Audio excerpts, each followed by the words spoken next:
Hey, what's going on YouTube? And welcome back to Tech Conversations. Firstly, if you haven't already, make sure to check out LuxAlgo. LuxAlgo is the #1 AI agent that helps you find strategies, powered by some of the best trading indicators and used by over 15,000 traders, including myself.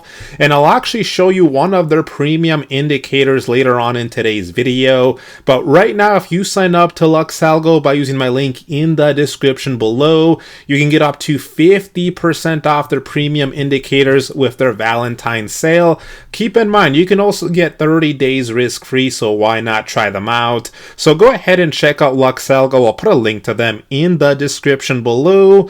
Also, make sure to check out the Discord, completely free to join. I'll put a link to it in the description below as well. We're almost at 10,000 members in here, so thank you to everyone that's joined our Discord.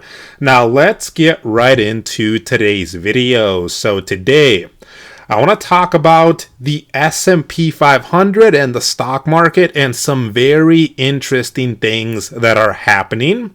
Now, let's take a quick look here first at the Fear and Greed Index. So the Fear and Greed Index is a way to gauge stock market movements and whether stocks are fairly priced. The theory is based on the logic that excessive fear tends to drive down share prices, and too much greed tends to have the opposite effect. So if you take a look here right now, we are at 36, which is fear. So we're back into fear here on the Fear and Greed Index. Now, for those of you that have been paying attention, the S&P 500 is near all-time highs, only about 2% away. Yet some of Wall Street's favorite stocks are down 30, 40, even 50% from their all-time highs. So it's important to talk about what is happening. And if we take a look at this post here by Noel Smith on Twitter, and I'll put the link to my Twitter in the description below as well. Go ahead and check it out. If we take a look at this post here, he actually touches up on this. So he points out here in this post a massive dispersion spread. The S&P 500 is flat. It hasn't moved much recently. Yet individual stocks within the index have moved an average of 11%, almost 11%. And this level of disagreement between stocks is in the 99th percentile. And so, meaning we've almost never seen this high in 30 years.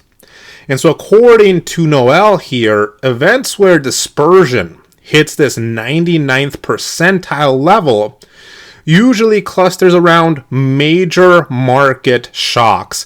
So historically, after this happens, the market, the S&P 500, tends to have ugly negative returns about 2 to 3 months later. And you can see clearly here on the chart where this has happened in the past. We can see here it happened right here. This was back in 2008. And we can see it happen here back around the year 2000. And so the key takeaway here is remain cautious. Now let's go over to TradingView here. Let's take a look at the chart for the S&P 500 because there are some very important things that we need to talk about. So let's head on over to TradingView here. I'll put a link to TradingView in the description below. As you can see here, we are on the daily chart. Now, I'm on Palantir right now. I just wanted to quickly show you one of LuxAlgo's premium indicators. So this is their signals and overlays indicator. This indicator comes with confirmation and exit signals.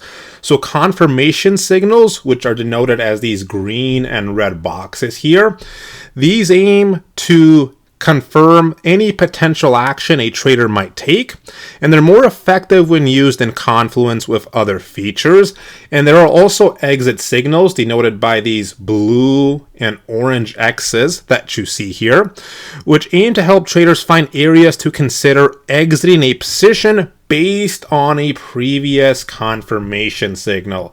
So if you saw this confirmation signal, it might have helped you with your decision making here to go long.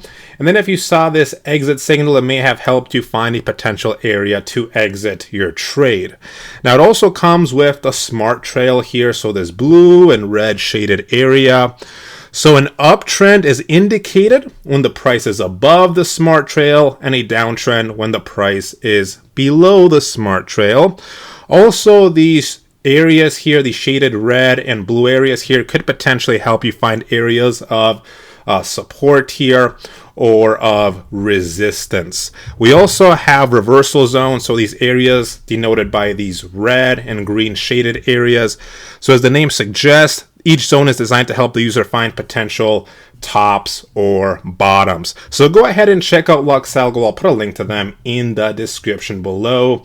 Now let's go ahead and let's start by going over to SPX. So the actual S&P 500 index here. Now I'm going to go and I'm going to first actually switch over to the 3-month chart here. And I'm going to switch over to the log chart. And I'm going to reset the price scale here. And now we're going to zoom out quite a little bit here. Now I've talked about this exact chart pattern in the past. This is not the first time I am bringing this up. So I've shown you guys this chart before late last year. This is a massive ascending channel chart pattern that SPX has formed since 1928. And so what we see here is two ascending parallel trend lines. And the bottom trend line has acted as an area of support. The top one has acted as an area of resistance since 1928. And price has never broken out of this channel here. Now, what's interesting is that we take a look at the tops. The tops have been marked by the Great Depression and by the dot-com bubble. Now, what I mentioned late last year was that SPY was again at this upper trend line here, meaning there's going to be very strong resistance at this level. Now, let's switch back over to SPY here. So let's go back to SPY, and let's go to the daily chart here for SPY. And let's go back to the regular chart here, and let's reset the price scale. So now let's take a look at SPY here on the daily chart. Again, there's some very interesting things that we need to talk about here. So let me zoom out a little bit actually. So here's what's very important to know right now for SPY. So the first thing I want to mention here is that SPY is treading on thin ice. Look where SPY is sitting at, and look at where the low was yesterday. It was at this blue line that you see here. Now, what is this blue line? This blue line is the 100-day simple moving average. So it's actually been 1 year since it last broke and closed below that level back here, February 2025. And you can see what happened after that last year. Now, if it breaks and closes below here, right, as you can see, bulls are fighting very hard to not let it fall below. You could see right here, you could see right here. Almost broke and closed below, but the bulls held it. Again, yesterday we touched it here. So if it breaks and closes below, the narrative could start to change from a healthy pullback to a more serious trend change. Now, apart from this, SPY may also be forming a triple top chart pattern.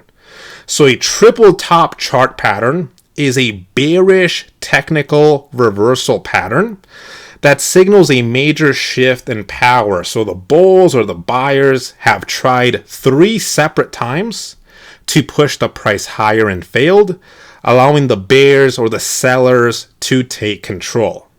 So a valid triple top consists of 4 main parts, and we are already at 3 of those that have been met. So let's actually take a look here. So the first part here is 3 peaks. So the price hits a specific resistance level, the ceiling, 3 times. And these peaks should be roughly at the same price level. So where do we see that? We see that right about here. So as you can see right here, it hit this level, pulled back, again hit this level here, pulled back, and now again it has hit this level and again pulled back. So we have 3 separate peaks here. The second part is 2 valleys. So between the 3 peaks, the price dips down into valleys. And of course, we can see that, right? After the first peak, here's our valley. After the second peak, here's our valley. So we have these 2 valleys. These represent temporary pullbacks where buyers tried to defend. The bulls tried to defend. Now the third part is the neckline. So this is the support level created by connecting the lows of the 2 valleys. So we can basically draw this here. It's going to be, so after this first peak, here's the valley. After the second peak, here's the valley. They're roughly at the same price, as you can see. So you can actually just draw a horizontal line here. This is the neckline. This connects both of the valleys here. So we have 3 of the 4 main parts. What would be the 4th part here? So the 4th part would be the breakout. So the pattern is only confirmed when the price closes below the neckline. So SPY would have to pull back, break, and close below this neckline. That has not happened yet. As you can see, yesterday it did still close above the neckline here. So as you can see, we have 3 of the 4 main parts already. We would need a breakout now to the downside. Now, to be fair, the neckline here is almost at the same level as the 100-day simple moving average, meaning there's going to be some very strong support here at this level. But if bulls fail to keep this level, things might get very ugly. So let me know what you guys think. If you have any questions, feel free to leave them in the comment section below. Check out the Discord, a link to that in the description below. Hope you enjoyed the video. Let me know what you guys think, and I will see you guys next time.